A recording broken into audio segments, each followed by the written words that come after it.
Assalamualaikum warahmatullahi wabarakatuh. Perkenalkan, kami dari jurusan Farmasi Fakultas Matematika dan Ilmu Pengetahuan Alam. Saya Renol Muhammad. Dan saya Aditya Rahmat Fajar. Nah, kami akan membahas tentang fase-fase kerja obat, yaitu fase farmaseutika, fase farmakokinetika, dan fase farmakodinamika dari suatu obat. Dalam hal ini, kami akan membahas obat asetosal. Menurut BPOM dari Amerika Serikat atau yang dikenal dengan Food and Drug Administration (FDA), melalui halaman resminya memperingatkan bahwa mengonsumsi obat yang mengandung antasida dan aspirin dapat menyebabkan pendarahan pada lambung ataupun pada saluran pencernaan. Meskipun di Indonesia belum terdapat obat yang dikombinasikan antara keduanya, namun harus diedukasi terkait pengkombinasian kedua obat ini. FDA telah menemukan setidaknya 8 kasus pendarahan lambung yang diakibatkan oleh kombinasi kedua obat ini. Apa itu asetosal? Asetosal atau asam asetil salisilat adalah sejenis obat turunan dari salisilat yang sering digunakan sebagai senyawa analgesik, antipiretik, dan antiinflamasi. Aspirin juga memiliki efek antikoagulan dan dapat digunakan dalam dosis rendah dalam tempo lama untuk mencegah serangan jantung. Mekanisme kerja aspirin terutama adalah penghambatan sintesis prostaglandin E2 dan tromboksan A2. Fase farmaseutika dari asetosal.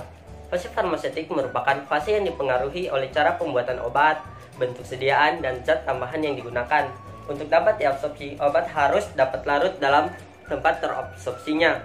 Yang harus diperhatikan pada fase farmaseutik adalah penampilan obat, waktu hancur, dan bioavailabilitas dari obat. Asetosal yang beredar di Indonesia tersedia dalam bentuk tablet, injeksi, dan supositoria. Fase farmakokinetik terdiri dari absorpsi, distribusi, metabolisme, dan ekskresi. Yang pertama, absorpsi. Pada pemberian oral aspirin akan diabsorpsi dengan cepat dalam bentuk autogaster, tetapi sebagian besar di usus halus bagian atas. Setelah diabsorpsi, aspirin akan segera menyebar ke seluruh jaringan tubuh dan cairan transselular. Biotransformasi aspirin terjadi di banyak jaringan, tetapi terutama di mikrosom dan mitokondria hepar. Seperti obat pada umumnya, asetosal harus terlepas dari bentuk sediaan atau pembawanya dan larut dalam cairan tubuh untuk bisa melintasi membran biologis dan terabsorpsi. Asetosal yang bersifat asam lemah memiliki nilai pKa yaitu 3,5.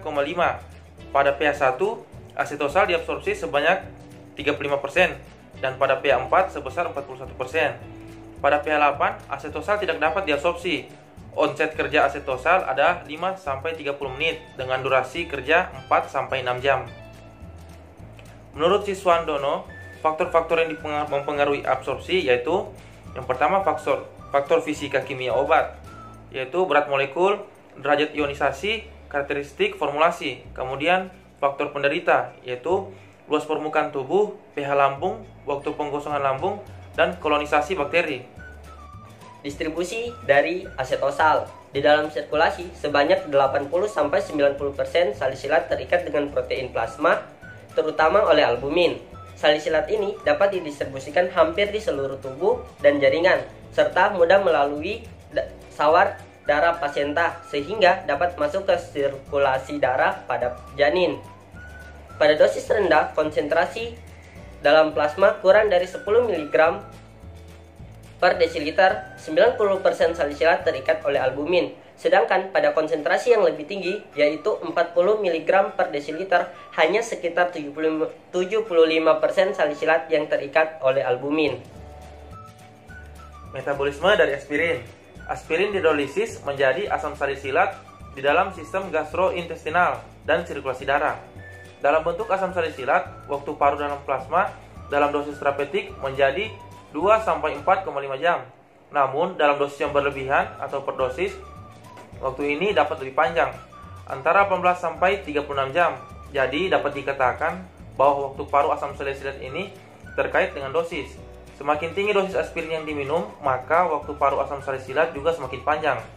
Pada pemberian aspirin dosis tinggi, jalur metabolisme asam salisilat menjadi jenuh. Akibatnya, kadar asam salisilat dalam plasma meningkat tidak sebanding dengan dosis aspirin yang diberikan karena aspirin segera dihidrolisis sebagai salisilat di dalam tubuh. Maka salisilat inilah yang bertanggung jawab terhadap terjadinya intoksikasi.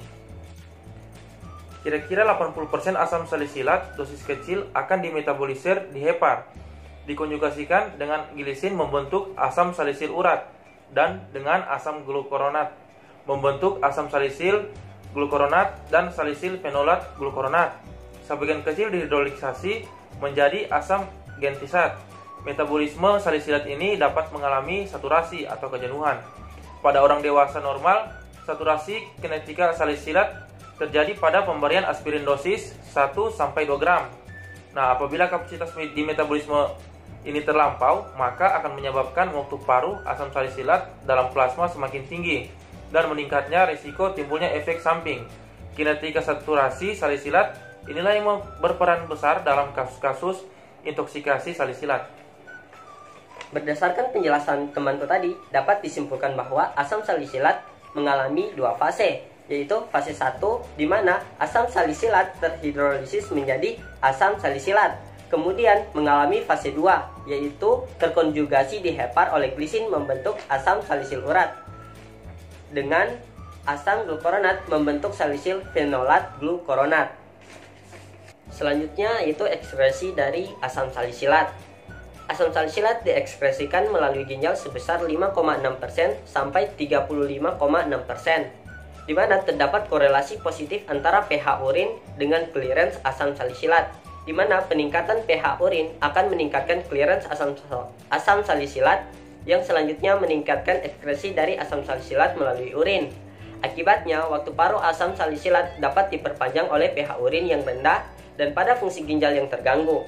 Selain itu, pada urin, asam salisilat berada dalam bentuk tidak terion sehingga direabsorpsi kembali menyebabkan konsentrasi salisilat dalam darah lebih tinggi. Oleh karena itu dinyatakan bahwa ekskresi salisilat selain dipengaruhi filtrasi glomerulus juga dipengaruhi oleh reabsorpsi dalam tubulus.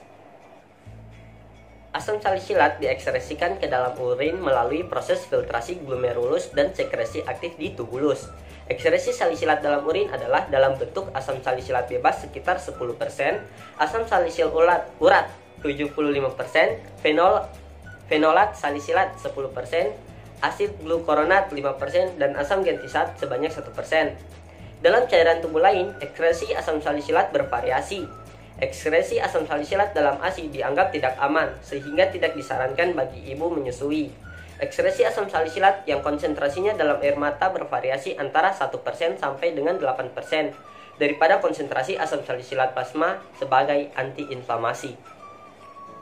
Dan yang terakhir yaitu fase farmakodinamik, yaitu efektivitas penggunaan aspirin adalah berdasarkan kemampuannya menghambat enzim siklooksigenase yang mengkatalis perubahan asam arakidonat menjadi prostaglandin H2, kemudian prostaglandin E2 dan tromboksan A2.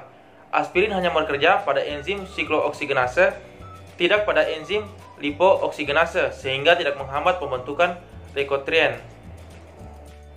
Nah, mekanisme kerja dari aspirin terutama adalah penghambatan sintesis prostaglandin E2 dan tromboksan A2.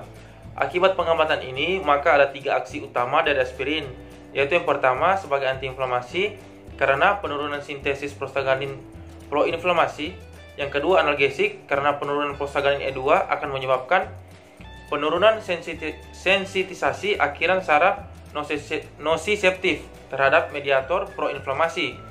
Dan yang ketiga antipiretik karena penurunan prostaglandin E2 yang bertanggung jawab terhadap peningkatan set point pengaturan suhu di hipotalamus. Itulah tadi penjelasan tentang fase-fase yang dilalui aspirin di dalam tubuh. Semoga bermanfaat. Sekian dari kami. Wassalamualaikum warahmatullahi wabarakatuh. Oke.